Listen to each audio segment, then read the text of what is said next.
What's up, everybody? Welcome to this week's episode of the Dense Pixels podcast. We got a full house today. I'm one of your hosts, Brad, joined by my co-host, Micah. Hey. Terrence. What up? And Carrie. What's up? We are going to be talking about a whole bunch of Nintendo news this week. We're going to be talking about Warcraft 3. We're going to answer your questions. But first, Micah has beaten Star Wars Jedi Fallen Order. Leonardo, this is the time for you to crank the stereo up to the max, my man. We are talking spoilers for this. So if you have not played the game, you plan to, and you don't want spoilers about the end game, skip ahead 5 minutes. Yeah, 5 minutes. Yeah, you should be safe. It won't take too long. The game is good. I finally finished it, right? And you get to the end, right? And Darth Vader is there. And he's scary, right? Like he's what Darth Vader should be, right? Like just an unbeatable menace, an unstoppable force, no pun intended, right? Yeah. I thought that was dope. Like, Yeah. no, it's like, yeah, you're good, but no, this is Darth Vader. Right. Like it's like, come on, yo. And when it's time to square up with Darth Vader, right? Like the first thing I do is I throw my lightsaber at him and then I run. And it's like, no, Just fucking yeet, like. And it's like, no, you're not supposed to do that. So he grabs you and he chokes you, and I'm like, what do you do? And he killed me once because I'm like, I'm just gonna sit here and get choked by Darth Vader, because how many people can say that they've been force choked to death by Darth Vader? So I did that. Enough people can.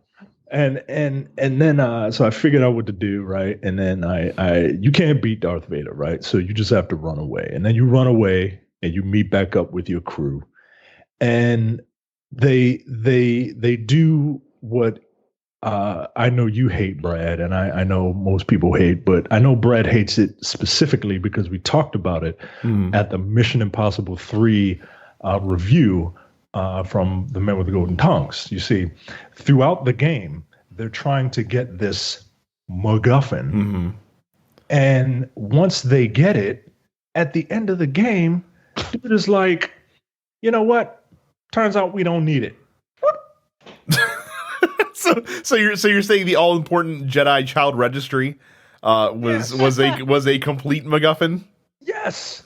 He literally destroys it. It was like, you know what? We have this list of children that are force sensitive, and we could rebuild the Jedi Order, and it's in our hands, but the bad guys might get it. So yeah, what they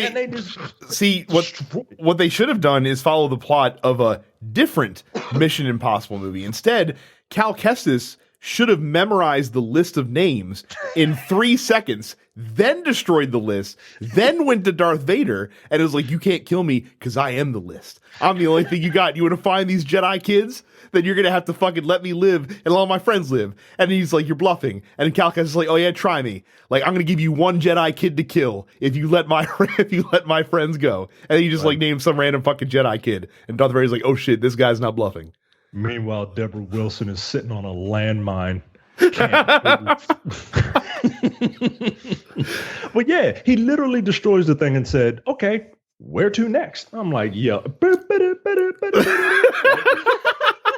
Serious? Well, at least it's in line with the recent movies. So in terms of the how it's leaping off. Oh, I'm glad I didn't play it. God damn it. So Yeah, me too. It's a fun game, man, but they just really, they get all the way up to the line, and then it's just they like just fucking flush that right down the toilet. No problem. See ya. I couldn't believe it. The last line is in that game is, so what's next? Just shut up. So fucking silly. Oh my goodness. So, fantastic. But that's Star Wars. yep. It is Can't indeed. say they didn't stick to the brand. Hey, they've almost sold 10 million copies of that fucking game, apparently. So Good. worked out okay for them. So that means they are going to have the sequel. Oh, absolutely, yeah. It's made money, that's for sure. So no denying that for sure. That's funny. A single player game with no DLC and the Star So, Wars brand behind it. Let's not undersell that little bit of But it's effect. EA. It's Star true. Wars, but it's EA, so it kind of balances itself out. Yeah, wasn't there a news story like they made $1 billion or some shit in microtransactions or something like that recently? Yeah. Well, I mean, that's their that's what FIFA makes annually, basically. So That's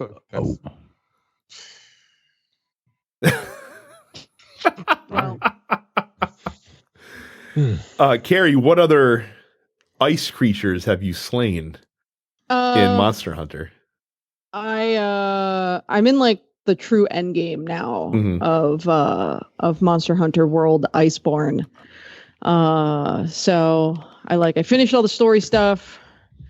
I have access to what's called the guiding lands, which is like everyone has their own guiding lands, and the guiding lands contains elements of the different biomes that are their own areas. So it has like a little bit of ancient forest and a little bit of wildspire waste and a little coral highlands and a little bit of rotten vale, and they're all just sort of mishmashed together. And any kind of monster can show up in the guiding lands, and you like level up your guiding lands. And by doing so, you can sort of like lure out specific monsters. So if you're like, yo, I really want to fight Zinogre, you can lure out Zinogre specifically and whoop his ass. Yeah, I don't know. There's something really fun and really satisfying about Monster Hunter. That world just gets so right that I don't know that previous Monster Hunter games got right. I tried playing Monster Hunter before World came out, and I thought that shit was boring as hell. But World is a lot of fun because I can play it with my friends and I can play it with my husband and can wail on big monsters with enormous fuck off swords.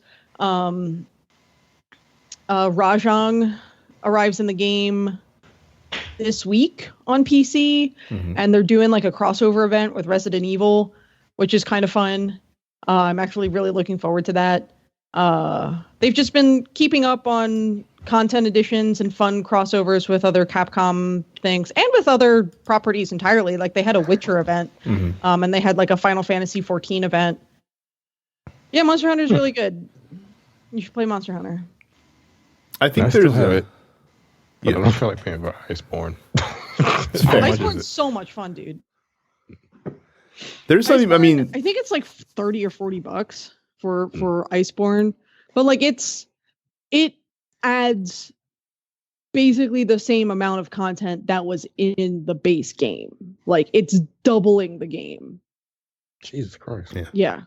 I mean, there's something to be said. There's some games that are much more. They're way too complex to get in, and when they make them more accessible, like it's amazing what can happen. Like when you have a core game that's good, just kind of opening up that accessibility is going to be more helpful to you. I mean, I wish Warframe would kind of do the same thing, because I feel like Warframe is too obtuse to kind of get into if you're outside of that sphere. Kind of sort. I mean, Terrence, you can speak to that because you probably played more Warframe than any of us have, and you even played it before a lot of the content's come out for that game. I haven't played it in like a year and a half. Yeah, but I say it's been a while. I'm sure it was fun. It was fun. Like once I actually got into it, I was surprised. But when I played it, well, prior to that, I played it on the Xbox, and I don't think it had the content that I liked. But since then, it's come out with so much shit that it got so much better. And then they've added 10 times more since the last time I played it. You can like fly a ship now. But it took a while for you to really like dig into it, though, didn't it? Yeah. And still, I didn't really get into it. But it's a fun game. I do want to get back into Monster Hunter, but that's going to take a while. It's easier right now to like fucking blast your way through vanilla Monster Hunter and get right into the crunchy Iceborne content, because they like created a set of armor and a set of weapons that's like really easy, really high level, really good sharpness, super easy to make, and that shit will like carry your ass through the vanilla content. That's like literally what they designed it to do. They were like, hey, you want to get straight to Iceborne? Here's a set for you to use. So So because I have a save, I still have my save from a vanilla Iceborne. So if I were to start back up, because I was pretty high level, I could take out almost anything except for that stupid unicorn horse. Fucking Kieran, man. Yeah, Kieran sucks. Thing, man. God, fucking Kieran's the worst. Yeah, it's a pain in the ass. That was the one thing that I could never. I beat it once. Yeah, I can't. I don't like fighting it. I can't solo Kieran. I don't think anyone likes fighting Kieran. But yeah, I mean, if you've finished like the content in vanilla Monster Hunter, you should be able to just jump right in to Iceborne, get that master rank going. So if you need something to play, PlayStation announced their free games for PlayStation Plus this month. Pretty good month, I'd have to say. The Sims 4 free on PS4. Micah can make another dude trapped in a 1x1 area that pees himself to death, basically. Yes. For free. If you think I'm not going to do that, you don't know me at all. And what is with that? People just create Sims to murder them in terrible ways. I've never played Sims, but I have both downloaded now. BioShock and Sims. Yeah, BioShock Collection is the other free game this month, which is 3 games for free, technically. 3 good games for free, or 2 good games and 1 okay game for free. Which one is the okay one? Well, it's BioShock 2, yeah, of course. 3 does not stick the landing. Oh, I remember, if you recall, if you want to go back and listen to episode 3 of this podcast, we talk a lot about BioShock Infinite. And I said the same thing. I really was let down by the last act of that game, but the first 2 acts were fun, and the gameplay was fun throughout. Like, it was a really good first-person shooter. So, but those are free on PS4, and then Firewall 0 Hour, the tactical VR shooter, is also free. But of course, you need the PlayStation VR in order to play that. So those games are free until March the 2nd. I may run back through BioShock again at some point.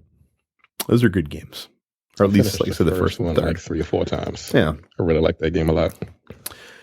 There's more coming. New release wise, Dawn of Fear comes to PS4. The Life is Strange 2 Collector's Edition comes to PC, PS4, and Xbox One, which I'm assuming also coincides with the final episode release for Life is Strange 2. The Dark Crystal, yes, that one. Age of Resistance Tactics comes to PC, PS4, Xbox One, and Switch. The Sims 4 Tiny Living Stuff Pack comes to PS4 and Xbox One. Throw Anything is a game that's coming to the PlayStation VR. I'd imagine there's truth in advertising on that one. And then Wargroove Double Trouble DLC, which is that a free DLC, Carrie? I'm not sure. Okay. It may be. Wargroove is a fun little tactics game. Yes. That basically, it's Advanced Wars, basically, right? Yeah, if you like Advanced Wars or old school Fire Emblem, you'll probably like Wargroove. Yeah. PC, PS4, Xbox One, and Switch for that. Apparently, it adds a new campaign, some new characters that you can play as. So nice. If you're a Wargroove fan, there's more for you to check out there. But yeah, that is your new releases for this week. If you would like to see the beautiful faces of the people that host this show that you are listening to right now, go to youtube.com/densepixels and subscribe. Wow. While you're on the internet, go to densepixels.com. While you're on the internet. Yeah, you don't want to make multiple trips to the internet. No. You want to do all of this during your first round of internet trafficking. Go to densepixels.com/premium. You'll find there that for $5 a month or $50 a year, you get access to all of the premium content which this lovely company has to offer, including the airing of grievances, which coming back this week. Back. Yeah. Will it? What episode are you guys on? Unlike Jay, I'm not going to tell you when. I'm just going to tell you that it will be back. You know what else will be back? No Time to Bleed. That actually is coming back sooner rather than later. We have worked out a schedule for that. There's a movie I definitely want to do that I watched this past weekend.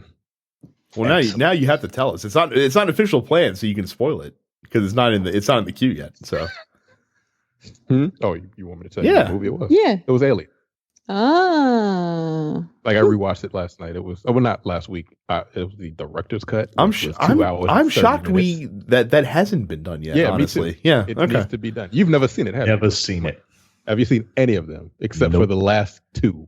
I know Game Over, I know you man. saw Prometheus. Wait, how was that? Hold. I don't like. Prometheus was my first Aliens movie. I need to don't see call- what the big deal is. I need Here's to the call thing, a Micah, timeout. Prometheus was also my first Alien. Jesus movie. Christ. This might be officially the first time that we've ever gone on a tangent in the middle of the ad read. Micah, how have you not seen at least the first 2 Alien movies? I haven't seen them. I watched them both back to back. Everything I know from Aliens, I know from that Jaguar game. All right. I can do you one better. Everything I know about Alien, I know from the now defunct Great Movie Ride at Disney World. Micah, if you fashion yourself a cinephile, do you not? Yes, I enjoy a good movie every now and All then. right. Yeah, then- but we also know that Micah's full of shit. So You this is should just the line. you should watch the first 2 Alien movies.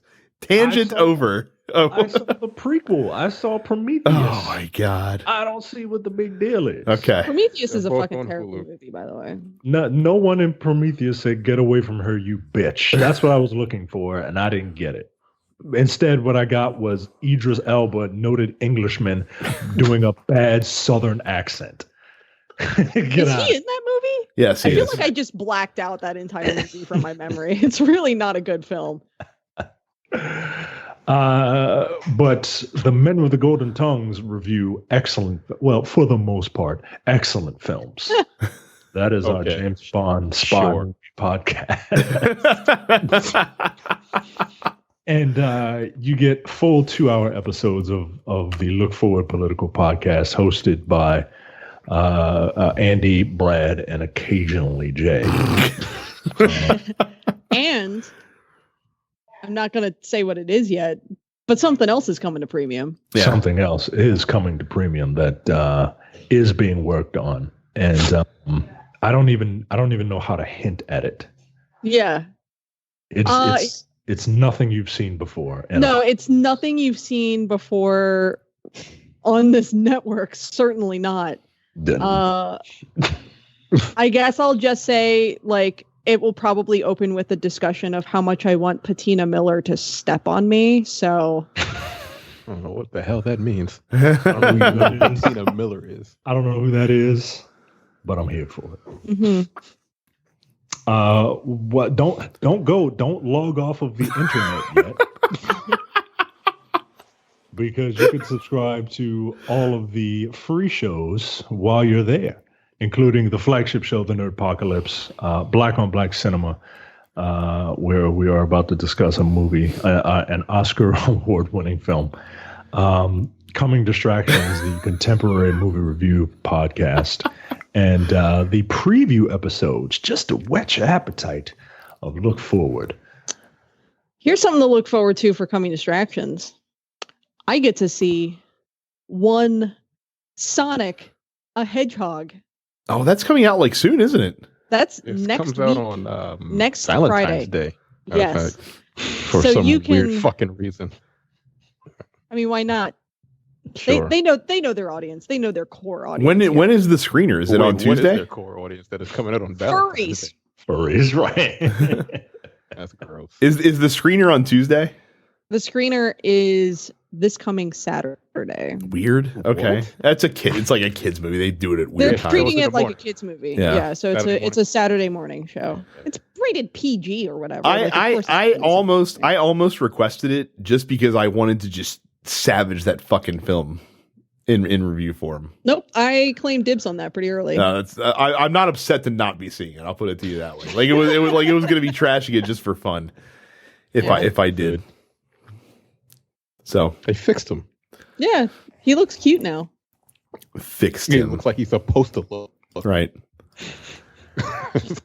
So speaking of things that aren't how they're supposed to look, Warcraft 3 came out last week, as we mentioned, and apparently people on the internet are pissed. So apparently, Carrie knows a little bit more about this than the rest of us. I'm going to let her kind of steer the reins on this story.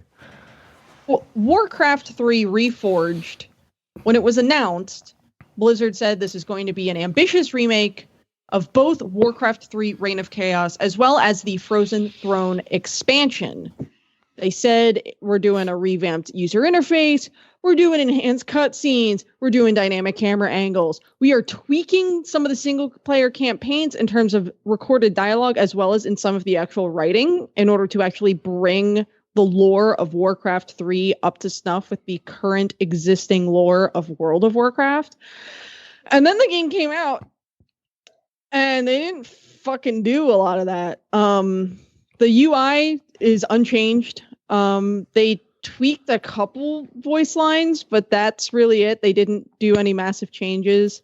Like the cutscenes look better. Graphically, it looks better. But like Warcraft 3 is an RTS. Like you're playing all the way zoomed out. Like if you're looking at like the individual details of your units, you're probably getting your ass kicked because you're not watching what's going on. Basically, on top of that, the way Blizzard implemented Reforged, it makes it impossible to play the old game without the new client, whether they own Reforged or not. So the old and the new versions have been combined into one single version. People are pissed off because like it looks like shit. It isn't what they were told they were getting. And basically Blizzard was like, hey, you know what? You right. You want your money back? We'll give you your money back. Jesus. So, yeah. Like that's how bad it is. Yeah. Yeah. That's how, because gamers are, they'll put up with a bad game, but if it's that bad that people are asking for refunds and they are giving them out. Yeah, and they are giving them out, and people are basically pissed off that they can't, like people who weren't going to get Reforged and just like stick with the original Warcraft 3 now can't do that. So yeah, it's a whole thing. It's apparently super garbage. They released this whole long-winded letter saying, hey, we're going to do better. We're patching the game. We're sorry that we fucked up. If you want a refund, here's a link for a refund. So what did they expect was going to happen knowing that they were releasing the product that they were going to release? Knowing that the shit that they said they were going to do, they did not do. Blizzard, I feel like... going to be like, hey, here you go. I feel like Blizzard as a company has a storied history at this point of pulling bullshit and getting away with it because their particular fan base, like these long-running World of Warcraft players and these long-running Diablo fans and these hardcore Overwatch people, will basically just bend over and take whatever Blizzard decides to shove up their ass this week, and they'll thank Blizzard for doing so.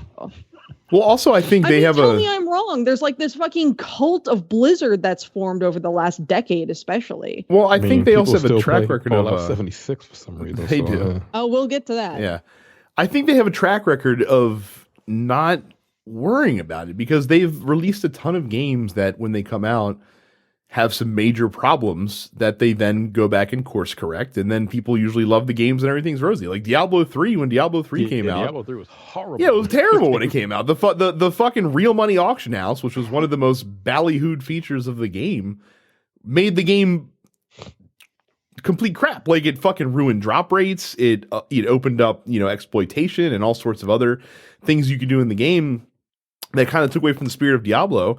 It took them a year and a half to get that shit out of there.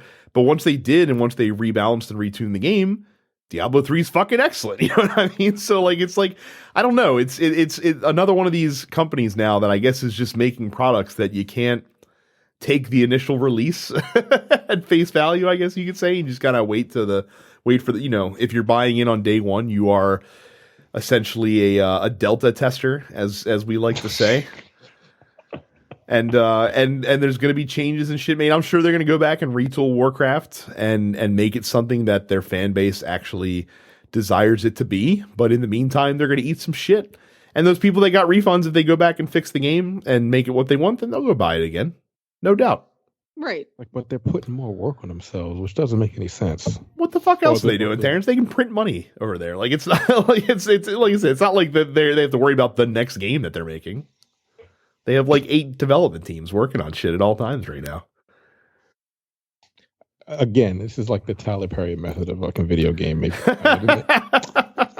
Right? That's it. Like That's you just the make the perfect shit analogy. and then you throw it out there and but he don't give a fuck. It's like it's a movie. You're not gonna fix a movie and re-release it. But Unless they it's just cats. release something. Sure. That's right. They did patch it. They fucking patched that movie after it came out. but Terrence, the difference is something that that's half done, and then you're like, it's half done because you have QA. Or are they just that bad that they don't realize? either that or they're just bug testing in QA. Like they're not actually fun testing, I guess you could say. But Terrence, whereas Tyler Perry can make a movie in a week, like Blizzard takes forever to put these games out, right. and they still launch in a weird state. So fucking weird. So that nigga has literally made 6 movies in a month. Like I went through his last 6 movies. Everything has been done within 7 to 8 days. Yo, shut up, Bill. Seriously, I went there. I was like, wow. But anyway. But yeah, so like I said, I know for a fact that at some point these people are going to come around. Fun fact, obviously I've been aware of Warcraft 3, long story games been around a while. Had no idea until Carrie literally said it's an RTS what genre of game Warcraft was. Neither did I. No I was clue. like, so that's what that. All I know is a World of Warcraft. And I barely know what that is. That's an MMO, right? It is. Yes. And and I didn't think Warcraft would be an RTS because StarCraft is an RTS, but I guess that's what the common nomenclature across those games is craft. Which one came first?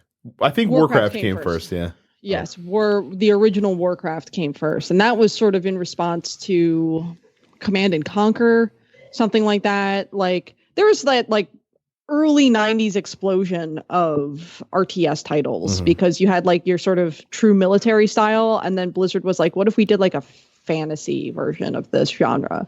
And that's where Warcraft came from. And then they were like, what if we did sci-fi? And that's where StarCraft came from. So. Very good. This news shocked me. So Carrie called this. We talked about, is there anything left from the Wii U to put out on the Switch? And Carrie said, Wonderful 101 maybe, but they're probably not going to do it. But that would be the one. It'd be really cool if they did it. Well, 2 weeks later, here we are. Yeah. Platinum's bringing it back. They're bringing the Wonderful 101 to the Switch. But here's the thing. Nintendo is not spearheading this initiative. Platinum Games took it to Kickstarter. Yeah, they're doing it themselves. Yeah, they're publishing it themselves. And it is on track to make $1.5 million. Yeah, when you posted it yesterday in the fan group, I was looking at it and it was already at $100,000. It's currently it is at $1.26 million with 30 days to go. Right. And here's the other thing too. So we lament the wide spacing of Kickstarters between backing, especially in the video game community, and getting a finished product in your hands. Platinum says that the game's going to come out in April, 2 months from now, April. Like they said that the game is already done being in development and you're literally just pretty much buying the game through the Kickstarter. I think they're literally just doing the Kickstarter to show someone with money that there's demand for the game, and so that they'll be able to get funding from outside for production. Like that's literally the only reason that this Kickstarter exists. Essentially, it's like they wanted to make sure that that one, people wanted this. Like it's one thing if they had the up-res version, the Switch version of the game done, but you still have to pay rights and whatnot to Nintendo, or in this case also Steam and Sony, in order to actually get the game on the platform. And with this also, printing the game for physical copies, that also costs money. So that's sort of what you're paying for here. But no, it's like, I backed this. I've said a million times, I'm not going to back video games on Kickstarter anymore. And then some bullshit like this comes along and they're like, hey, well, what if you give us money? So, I mean, the difference, at least with this, is like, this is something, it's already done. Like, I've played the Wonderful 101. I know that it's a good game. I know that Platinum is a reputable company.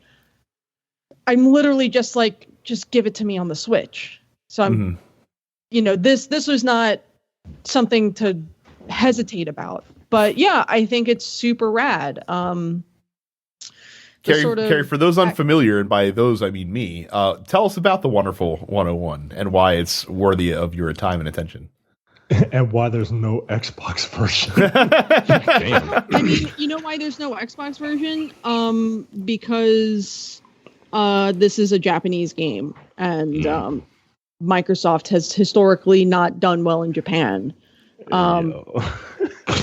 I mean, I'm just looking at the stretch goals on the website, and it's like at 50K, we'll have a Switch version, mission accomplished. At 250K, we'll have a Steam version, mission accomplished. At 500K, we'll have a PS4 version, mission accomplished. And Time Attack, yeah, they're adding additional stretch goals sort of as you go. That means there's literally no amount of money that they would want to do an Xbox version. Yeah. Nope. It's not coming to Xbox. Yeah, they know the audience. So, so the Wonderful 101, it's a funky little action adventure game where you control like a mass of superheroes, like up to 101. And you can turn them into like various objects called Unite Morphs to defeat enormous enemies and whatnot. So it's like, okay, cool. You've got 30 different heroes. You're going to morph them all into a giant fist in order to like fight this dude. So yeah, it's all about like using this like mass of superheroes to solve puzzles and fight enemies and whatnot. It's really cool. It was a Wii U exclusive. It has really rad music. It has fun gameplay. But because it was a Wii U exclusive, it didn't exactly meet sales expectations. Shocking. Even on the Wii U. Like even by the standard of this is a Wii U exclusive, like it really underperformed. But the people who played it really loved it. So people have been sort of like asking for the last few years, like, are you ever going to port this to the Switch or to any other console? And fortunately for Platinum, and fortunately for fans of the game, Platinum owned the rights to this game. This was sort of what you would call a second party game for the Wii U. So yeah, it's cool. This is kind of rad that they're doing this. I find it delightful that if you pledge, because all of the pledge things are in yen, so it's 11,000 yen, which is about $102. You can personally get blocked on Twitter by Hideki Kamiya. He will tweet directly at you and then block you. How much is a copy of the game through the pledge? So you can get it digitally for $36, or you can get a physical copy, which will come with a Kickstarter exclusive box art for $41. It's not bad. Not bad at all. So, especially considering it'll probably cost more when it actually gets out into the wild. So, yeah, cool. And then there's other stuff you can get. Pledge increases. You get a soundtrack, a digital comic, keychains, T-shirts. What I would really want, which I'm not going to spend the money on, is the fucking vinyl of the soundtrack, which you can get through the Kickstarter. But alas. So there's a lot of Nintendo news on the docket. This is one of the more just tangentially related Nintendo stories. Yeah. So I don't know if we covered this when it happened a couple of years ago. So there's a gentleman by the name of Ryan Hernandez. He pleaded guilty in court last week to charges related to theft that he perpetrated in 2016 of, quote, confidential Nintendo files related to its consoles and games. Also, lots of child pornography, apparently, as well. So, like this is more of a story where Nintendo just kind of appears, not necessarily the main event, Right. I don't think. Well, it's interesting because the FBI raided his home due to, like, the fact that he had hacked into the Nintendo servers or whatever. When they basically he somehow got a hold of a Nintendo employee's credentials, which allowed him to download various stolen information, including pre-release info about the Switch and a bunch of other shit. And so that's why the FBI turned up at his house.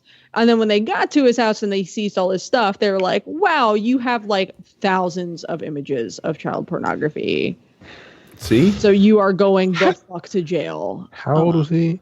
That was 21. 4 years ago. So he was 17. 17? Yeah, 17, maybe 18, depending on when in 2016 this happened. Or so he was caught in 2017. So he would have been 18 when he was caught. So, see, this is the guy that Nintendo's trying to protect you from with friend codes. Yep. You see. So, got to be careful. Got to watch out there. So, besides pleading guilty, he might get up to 25 years in prison, depending on how the judge sentences him. He also has to pay back $259,000 to Nintendo. How? For me too. Good question as well. So, selling magazines over the phone. I always wonder, like, you owe us $100,000. You owe us $2 million. I'm like, how am I gonna pay that back?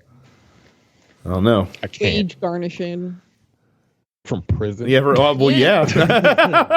You're gonna take your 5 cents a day or whatever. No. Yep. I guess his prison sentence is payment enough. Nah. You can't. He doesn't have it. And His he ain't family never might. gonna get it. Yeah. Right. Like fucking In Vogue. Anyway. Cool. I'm gonna have that song stuck in my head. Never ever gonna get it. So, Steam apparently also did something very bad because they're being punished because Fallout 76 is coming to that platform on April 7th, which is apparently the new release day for the Wastelanders expansion that was supposed to originally come out back in November. I figure you could already get it on Steam. That's not how Steam works. No, it's been only available through the was- Bethesda store. Yeah. It's so fucking stupid. Yeah. Yep. I think you know you're going to. Don't even pretend like you might not. Fallout 76. Right, you're gonna play. it. Why? No, I was going to give it, I was at least going to log in and see what Wastelanders looked like once Wastelanders released, and I was a little disappointed that it got delayed. And I'll probably The thing is judging you. thanks. I'll probably spend 30 minutes talking to some new NPCs and log right back out. But I mean, again, this is essentially a soft reboot for Fallout 76, and I hope it goes well. There are a lot of things about 76 that I enjoyed playing. So I hope that what they add is good. I hope it makes the game better. I hope it makes the game worth returning to. It's going to be broken. It probably is. It will be. Like, Yeah. everything that they've done so far with this game has always come out broken. And then they've had to fix it. And then they broke something else. It's the It's Bethesda still way. broken. Yeah. Good Lord. Another thing broken is Switch sales records. Nintendo has announced that Nintendo Switch sales have surpassed 52 million units in just a lot. under 3 years of release, which has nearly quadrupled the lifetime sales numbers of the Nintendo Wii U. You got it, Terrence. It has also outsold the Super Nintendo, which only sold 49 million units, and is about halfway to the sales of the Nintendo Wii, which was 101 million units. That's the question for me. Do we think that the Nintendo Switch is going to end up surpassing the lifetime sales of the Nintendo Wii, which would be quite the feat if that ends up right? Because the happening. Wii was put at everything. Yeah. Like, old people were playing the Wii. Yeah. That's impressive if it The does. Wii hit the zeitgeist and it took off, man. I think this is a little more of a video gamer system. Yeah, it is. But it may eventually get there. It sort of depends on what sort of software comes out for it. Like we saw it a little bit with Ring Fit Adventure, which I have, by the way, and I've used and enjoyed. The sort of like lifestyle software that, like Zumba and Just Dance and, Wii Sports and all of these other things that, anyone, regardless of their video game experience, can sort of pick up and play. So it sort of depends on if they end up getting more things along those lines.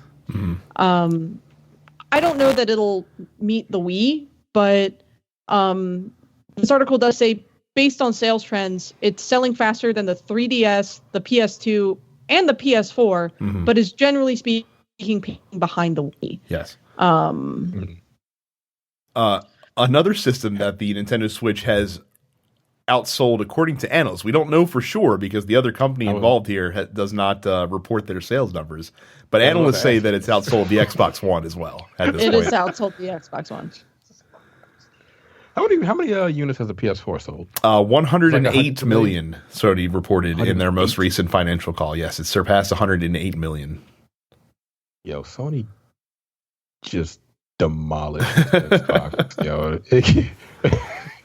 like the fact that crazy. The fact that the Switch came out almost 2.5 years after the Xbox One released and has already three and a half years after Xbox One. Xbox One released Xbox One 2013. Oh, right. Yeah, 2013. Yeah. Yeah, the Xbox One had a 3.5 year lead on the Switch. And the Switch is already caught up to it. Let me clear my throat real quick. Isn't it amazing what having a fantastic first-party software catalog can do for your sales of your game console? Ooh, wow, what a concept. What a shocking business model that some companies understand. Yeah, well, some gamers need to understand it too, because a couple months ago, right? Friend of the show, right? Friend of the network, Demetrius, he posted something on Facebook and was like, what's the point of having this PlayStation 4? There's nothing to play. And people were like, the first party lineup. And then, this dummy said, okay, well, except for Spider-Man, Uncharted, God of War, and he named like 2 more game franchises. Like, well, what else is there to play other than these 6 fucking AAA blockbuster Except titles? for these 6 remarkable award-winning franchises that you can only get on the PlayStation family of systems. What else could I possibly play? Maybe the dozens upon dozens upon dozens of quality third-party games, many of which are also Sony exclusive. I'm like, all right. This is why I don't talk to him about anything other than fitness and cosplay. Like that dude has a lane, and video games ain't it. You're a nice guy, man, but that was the stupidest fucking thing I've ever heard. That's some of the stupidest shit I've ever heard. Oh my God. I was like, what? I was like, you know what? I gotta hide this post. It's getting on my nerves. And I'm gonna respond.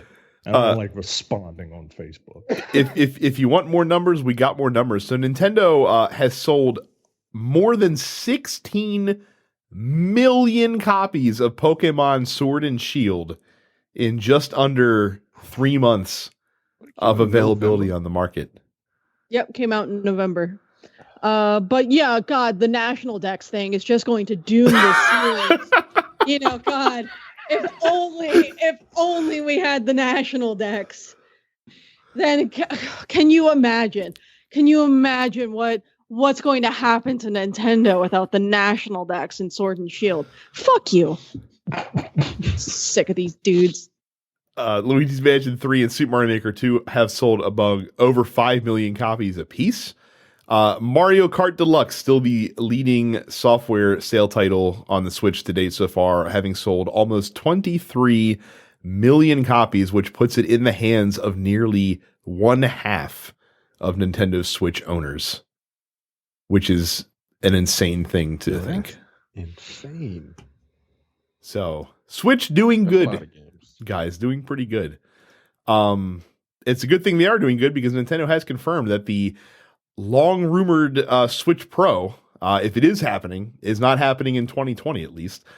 During their same earnings call, they did say that they have no plans to launch a new Nintendo Switch model during the 2020 year and instead focus on its already released products, in particular the Nintendo Switch Lite. And the report that this comes from Eurogamer also notes that given the fact that the PS5 and Xbox One Series X are coming later this year, probably not a bad idea to just kind of why would they? Right. As I discussed the last time on this show, Nintendo has gone out of their way not to compete with Sony or Microsoft. So if they were to release a Switch Pro this year, they would be competing with Sony and Microsoft. So that doesn't make sense for them at this point.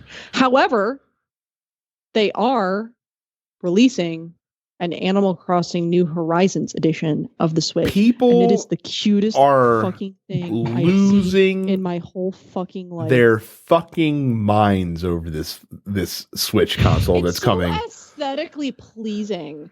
Like, it's not garish in its Animal Crossingness. It has these sort of cute, not quite pastel, but toned down green and blue Joy-Cons, where the little thing that I don't even know what to call it. The wrist strap. The wrist strap thing.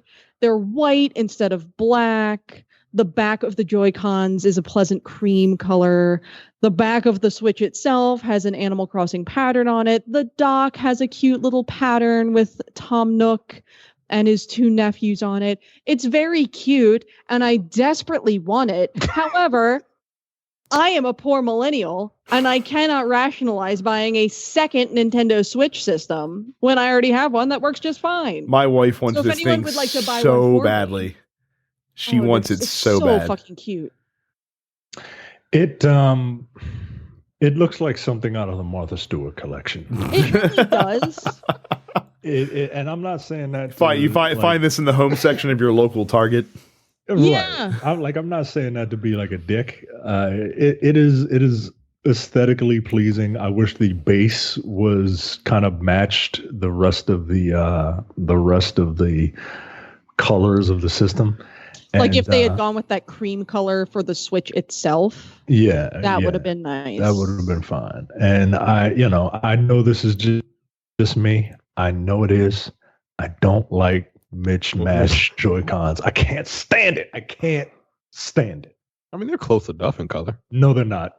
No, they're not. A little bit. No, if you squint and then turn your monitor to black and white, then maybe.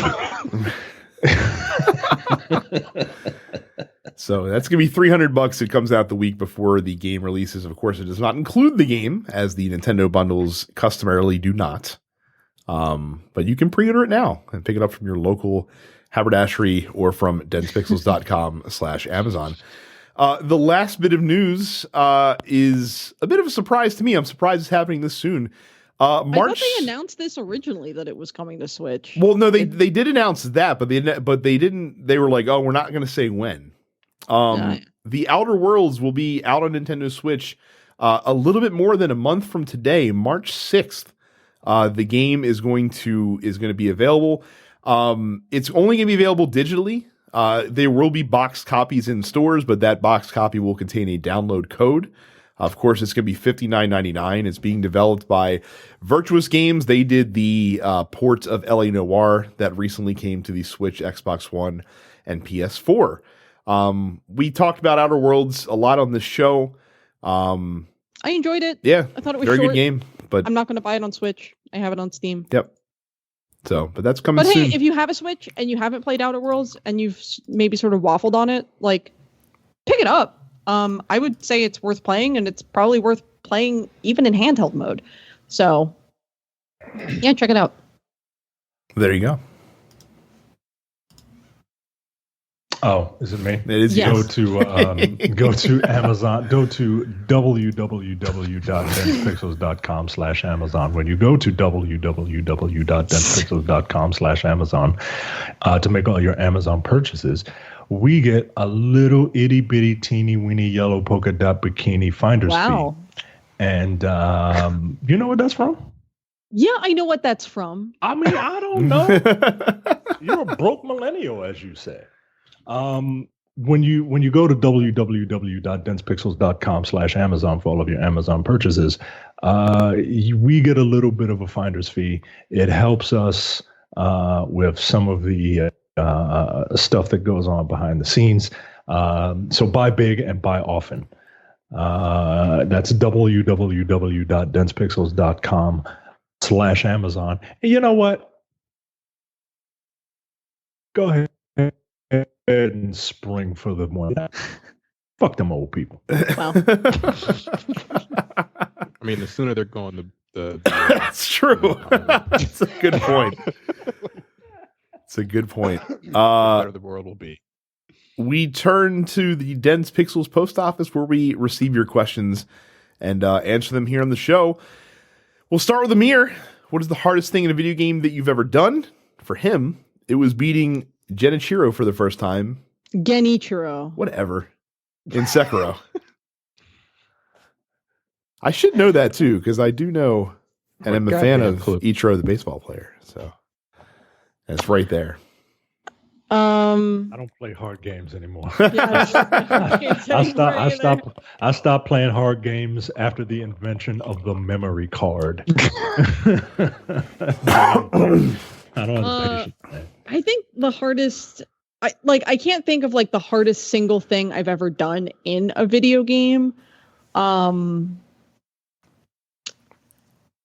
But like, I think the hardest games that I've beaten that I'm never going to revisit again because they're bullshit are like Zelda 2. Mm-hmm.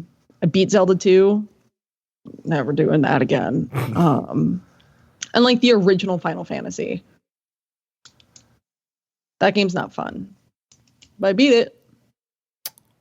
Playing a full, and not from a difficulty standpoint, but just from a pure endurance standpoint, playing a full 162 game season plus playoffs of MVP baseball, 2013. Wow. Jesus, you played every game? Every single one, all 9 innings, buddy. But the Orioles won the World Series, so we got that going for us.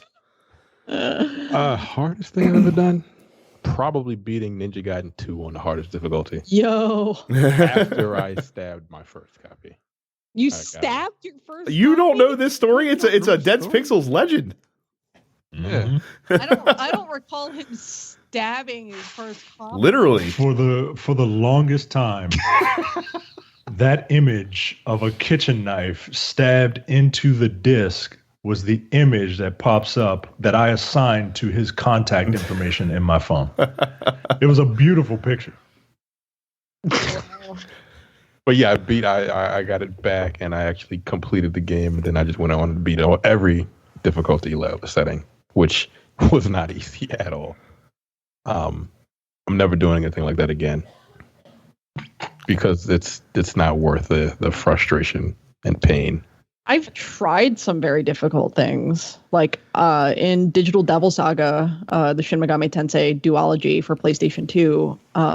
You can fight the Demi-Fiend, who's the protagonist from Shin Megami Tensei Nocturne.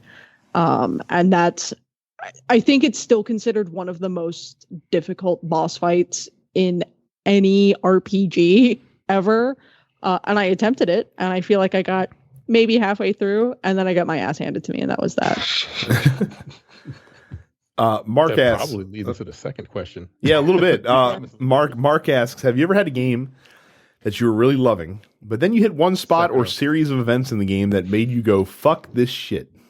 Yep. Sekiro. I'm never gonna beat that game. Fuck that Well. game. I know it is for me. It's Yeah, I know what it is. every single old school Final Fantasy. So like the first couple Final Fantasies I had when I was younger, I wasn't a side quest grinder. I like to just fucking get through the game and kind of do the thing, right?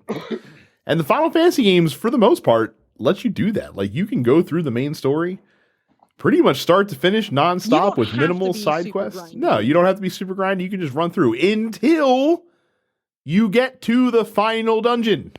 Mm-hmm. And then if you were not grinding side quests throughout the game, enjoy getting your face fucked, basically, as you try to struggle through to the final boss and through the final boss fight. To That's this what happened day, to me with to this day, I still have not actually completed Final Fantasy VII because when I did play it back when I was a kid, I got all the way up to fucking Genova, and Genova handed me my fucking face. that is literally the exact example I was going to give. Right. Like I was, it got to the point where I was just like, all right, this game is taking too long. I'm tired of looking at these, soup can hand characters. Like let's get this done. And I just was not strong enough. And that's why I have changed. And I wanna be God when I approach a final boss. But you've never finished Final Fantasy VII? No. Oh, you No. seriously? Yes, fuck that. Because we did 97% of the game, and like there's a wall at the final 3%. Right. I'm not gonna run around and fucking fight shit, dragons and shit and forests just to grind levels up for that shit. Get out of here. I'm not I fighting. don't have time for this shit. I'm not fighting Ruby and Emerald and all that bullshit, and I should have because No, a friend you, of mine. you fight them after you. Yeah, finish. those are end game. Those are end game. Those are end challenges. game. Those are like Yeah. those are DLC characters from 1997. I know a guy. He claims that he just grinded so much that he was able to beat Ruby and Emerald, and then when he went to the end, he was just like, "Yeah, what was the big deal?" Well, yeah, if you could beat those guys, then the you last could boss beat is gonna be a fucking cakewalk, of course. I actually did everything in that game that you could possibly. I beat all of the weapons. I spent a lot of time in that game. My game that I loved a lot until a certain point made me fucking hate it was Bravely Default. Mm-hmm. Everyone has that story about that fucking game. It seems like Mm-hmm. You There and me. were so many things I loved about the that game. game. The game's I so loved nice, you got to characters. beat it twice. I loved the story up until that point. I enjoyed the music in that game is incredible. I still love that soundtrack. It's one of my all-time favorite video game soundtracks. And then you get to this point where you realize that you are having to reset the world over and over and over and over again with seemingly no end in sight. You have to do it 5 times in order to get to the true ending. And each time you reset the world, in order to reset it again and advance the story, you have to fight the same 4 bosses. And if you want to get a decent amount of experience, you have to fight all of the fucking sub-bosses again as well. And it is such a fucking grind. Yo. And one of my friends described it perfectly as basically saying it was Square Enix disrespecting the player and disrespecting the time that the player was putting into it. And if that isn't it, then I don't know what is, because I never fucking finished it. I think I got to like the 3rd reset and I was like, fuck this. Like, I'm done. I'm like, I see what you're doing and I don't fucking appreciate it. I'm not going to keep resetting over and over again to just like get to the end. You can get a false ending. You can force a false ending. A non-canonical ending. And I didn't even want to do that. I fucking sold the game and I never played Bravely Second, and I'm not going to play Bravely Default 2 because I know the bullshit that they did in Bravely Default turned me off so hard to any other Bravely content that I don't want anything to do with it. And didn't everyone have the same experience with the end of Octopath Traveler doing the optional I true tried boss? that shit. Yeah. The difference is that is optional. Like, you can finish the game. You can get to the end of these 8 different stories and feel as though you have accomplished what the game wanted you to do. The optional stuff, if you want to be super grindy and do like get the extra classes that you can, sub people into and whatnot, and like really grind real hard and metagame the shit out of your party, then you can go and handle the fucking extra bosses and final ultimate bullshit square soft boss. But I didn't have a problem with that being in the game because the game treated it as optional. So Bravely was like, no, you want the ending? You got to do this shit over and over and over again. Yeah, it was a weird, like, Groundhog Day type bullshit mechanic. That sounds awful, especially if they're not going to do anything different throughout the game to do something about that. So, yeah. Sorry about that. Ricky calls us out, rightfully so, for missing one of the obvious ones. So me and Mike had mentioned last week that they're like the Royal Rumble match itself. There's a lot of really great ones, but on the Royal Rumble cards in history, you can probably count on one hand the amount of like legendary matches that were on the undercard for the Royal Rumble. And I threw 2 out there off the top of my head. We should have referenced the Triple H Cactus Jack Royal Rumble 2000 street fight for the WWF Championship for sure. That should have also been at the top of my fucking head. I can't believe that we missed it. Truly a legendary match for sure. Very notable for Triple H opening up like a fucking giant wound on his calf halfway through the match that he's walking around with like a bloody bottom half of his leg as he's going through all this. Plus he also pedigrees Mick Foley onto a pile of thumbtacks at the end of the match, which is nuts. So very good match. Definitely worth checking out if you've never seen it. Aaron says, what game have you logged the most time on in your life, and how much time was it? Well, for me, that's easy. There's no way I can answer that question. For me, no clue. For me, it's Destiny 2. I mean, I've put in over 500 hours in Destiny 2 so far. So, Skyrim. Mm-hmm. I'm looking at my current Steam library.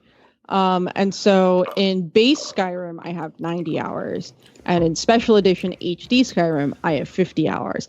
I know on my Switch, I have about 45 hours logged on Skyrim on my Switch.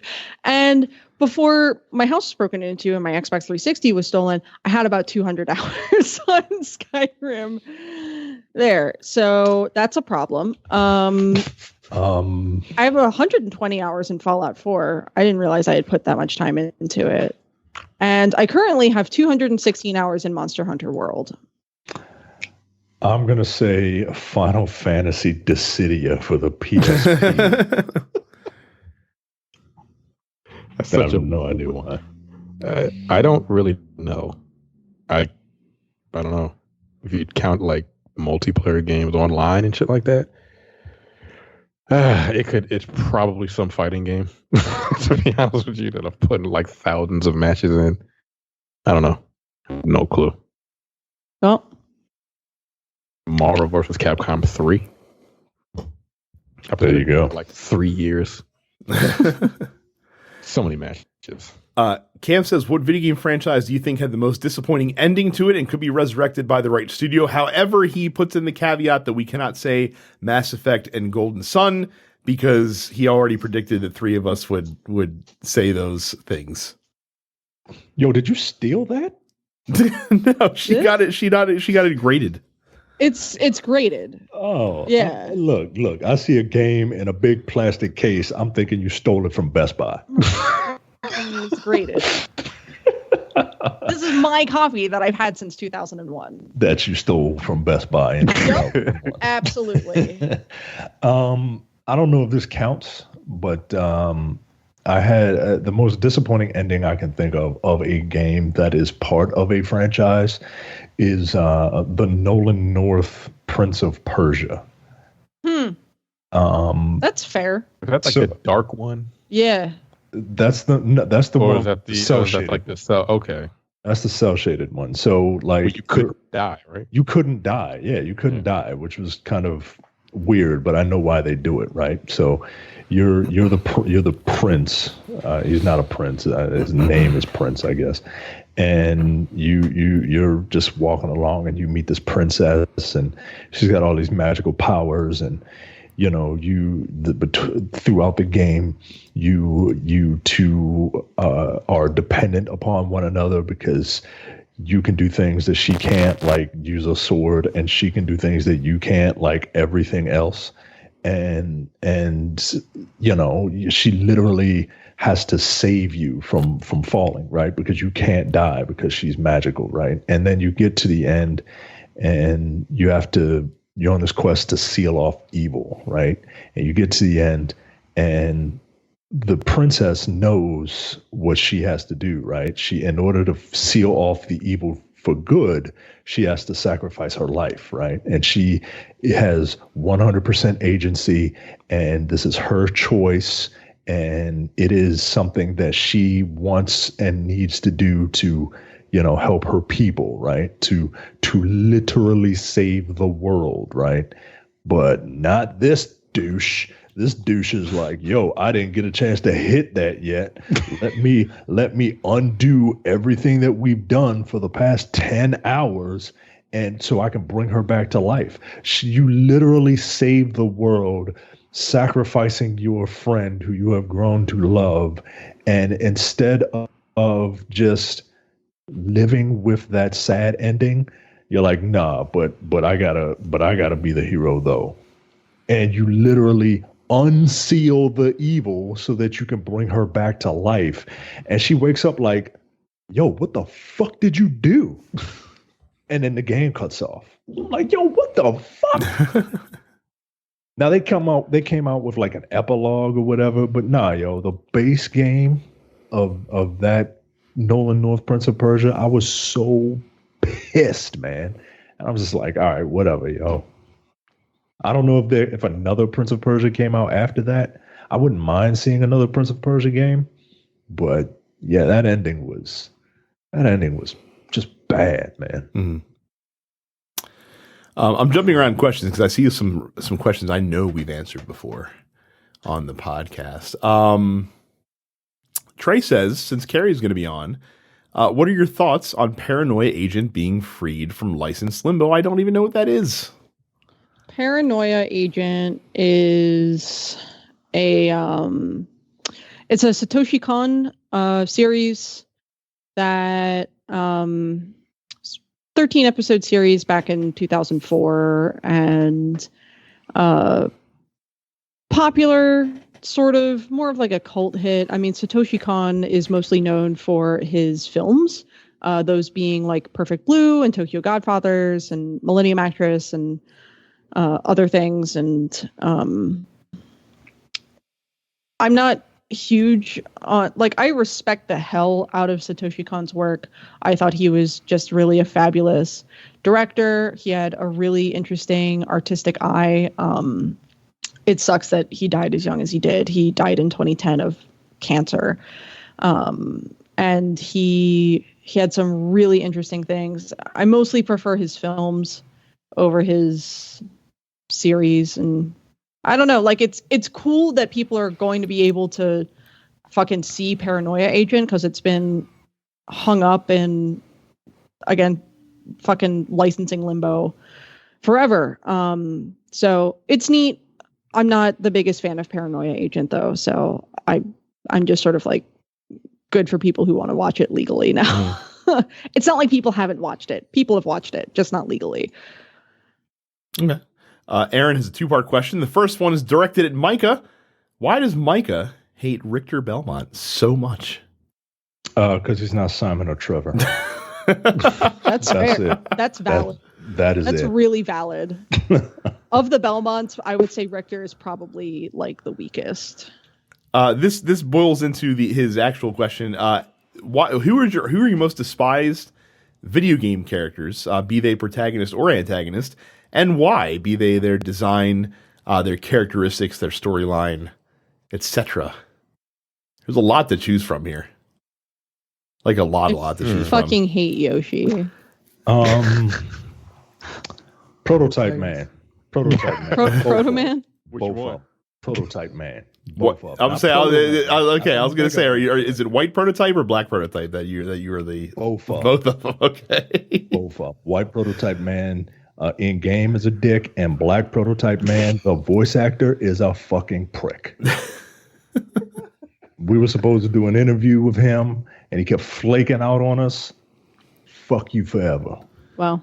You don't flake out on us. We flake out on you. My vote goes to every Final Fantasy male main protagonist character. All That's of them. fair.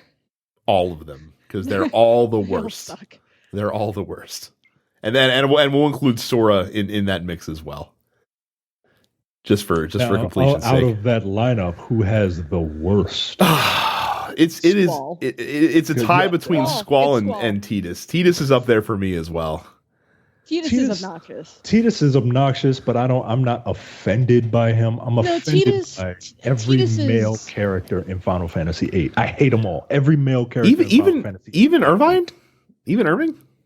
Yes, I don't like him because he was a phony. He was a phony. Yeah, he's a phony. Laguna's okay. He's goofy. I don't like him. He's goofy. For some reason, I didn't like that black guy either.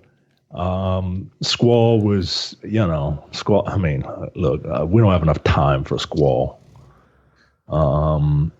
Cypher. First of all, his name was Cypher. He's a bitch. Yeah, he's a punk bitch.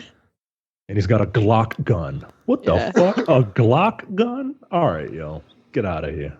And then homeboy with the Mike Tyson tattoo. He got on my nerves too. Zell. He got on my nerves. He was probably the most likable, but Zell I think is pretty likable. But yeah, he hung around with a bunch of douchebags. Laguna for me is the exception to the rule, and that is exclusively because he has the best battle theme in the game. Well, all right. Man with the machine gun fucking bops. Yeah, it does. Yeah, I fucking hate Yoshi. Okay, so now is the time. I've had to put up with your completely erroneous Yoshi slander for several years now at this point. Now is the time to lay bare as to why you hate that delightfully cute green dinosaur. He's ugly. He is not ugly. He is ugly. He runs away. He is a scared little bitch who runs away from conflict. And he's a terrible babysitter. Fuck Yoshi. Why are you leaving your chops that nigga anyway? What is that thing on his back? Is that his shell? It's a saddle. It's a saddle. Is it a saddle or is it a saddle? It's a saddle. No, it's not. I don't think that's. I have drawn when I was a kid. I used to do like drawings of Yoshi and Mario from the strategy guides that I had. And it's definitely a saddle. In the bio of Yoshi on Nintendo's Japanese site, the saddle is listed as a shell. That's weird. It's a shell. It's stupid. His design is awful. He's ugly. He's obnoxious. I fucking hate him. I mean, with the shell saddle, like you could use a shell as a saddle. Can we talk about the fact that he's wearing Uggs? Yeah. Motherfucker's out here wearing Uggs. Like, come on, yo. Like, what are you doing? Do you expect him to get bit by piranha plants? I don't think so. Yeah. He's not a bitch like Mario. The fact that he has stupid little shoes on that also clash with the rest of his fucking color scheme. Like it doesn't, they don't protect him at all. They're completely pointless. Because you know what? Every time he gets hit with something when he's hanging out with Mario and Luigi, he fucking runs away. He would rather jump down a pit and die than have to face the conflict in his life. And that means he is a coward and a bad friend. Fuck Yoshi. I just saw a very disturbing image that I will try to forward to you. Oh no. He's a bizarre looking character. Yeah. When you actually look at him. Hey, what the fuck is it? Why is his nose so round? What? There are a lot of things about Yoshi that I don't understand. I don't know. This image that Mike has shared is ridiculous. That's not okay. That's not okay. It wouldn't be as bothersome if the skin tones weren't flipped as well. Yeah. I just sent them a body swapped image of Mario and Yoshi. So it's Yoshi's head in On Mario's body, riding a flesh-colored Mario face Yoshi. Yeah. This is unacceptable. No, so honestly, this spun out of a childhood in which I spent a lot of time at the Toys R Us down the street, and they had like the video game aisle, and they had a Super Nintendo hooked up that had Yoshi's Island on it. And I was not good at Yoshi's Island, which meant that I heard a lot of Baby Mario wailing, but rather than blame Baby Mario, my child brain blamed Yoshi, and I have hated Yoshi ever since. You're smart, because the baby doesn't know what, like, the baby's just being a baby. Yeah. You know what I mean? It's the sitter's responsibility to take care of that. Look, the Yoshi community did not ask for this fucking child to be dropped from a sky by a butterfingered stork. And to take care of this child running through the fucking Yoshi Island. They didn't ask for that shit. They performed admirably in the face of unexpected service. They were asked to step up, and they did it. Yoshi's terrible. Terrence, who do you find annoying, video game character-wise? I don't ever really pay attention to the protagonist or the antagonist. You're too busy murdering people with swords to worry about such things. But the one character that I actually liked the game, but he just made me very angry, was from Stone.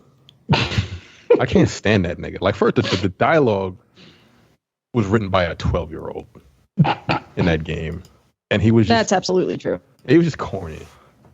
And then they have some DLC, and I also never really liked Duke Nukem, because again, you don't like John the St. dialogue John? was written by a 12-year-old. Yeah.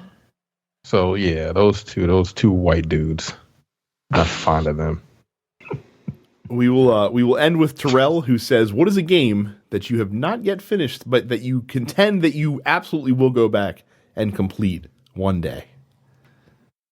If I say I ain't finished, if I would stop, I ain't finishing it. I mean, I want to go back and finish the Outer Worlds. I didn't finish that yet. I will eventually. I didn't finish Kingdom Hearts like as a series. I got to a certain point in Birth by Sleep and I just stopped. And I think at this point, I think I'm just done. I gave Kingdom Hearts one hell of a shot. No one can take that away from me. I tried so hard to understand what the fuck is going on in that franchise. And as a full-time professional editor with a master's degree in professional writing, let me tell you, the writing in those games is fucking atrocious. There's some things to like about those games. But on the whole, I don't think they're very good. And I think I'm done. Yeah, I can't think of anything that I do actively believe that I will actually get back to and complete one of these days. Like I said, yeah, if I'm kind of in the Terrence camp here. If I put it down, I'm probably not picking it back up. It's very difficult to pick these things back up long terms. Though I will say, if the Kingdoms of Amalur HD remaster does ever happen, I will complete that game.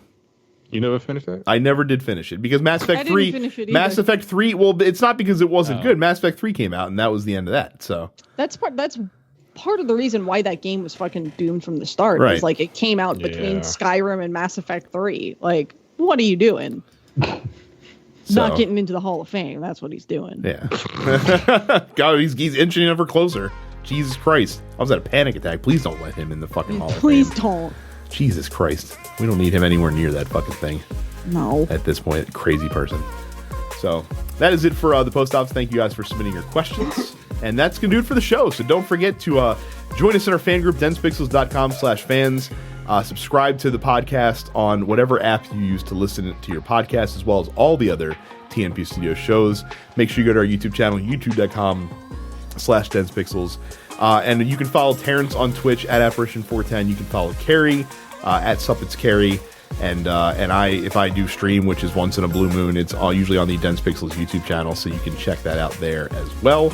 That is it for us this week. Thank you very much for watching and listening, and we will see you all the next time. Thanks. Take it easy. You're watching the Dense Pixels YouTube channel. Click the subscribe button while you're here, and make sure you check out our weekly podcast where we discuss the latest gaming news and our impressions on what games we've been playing.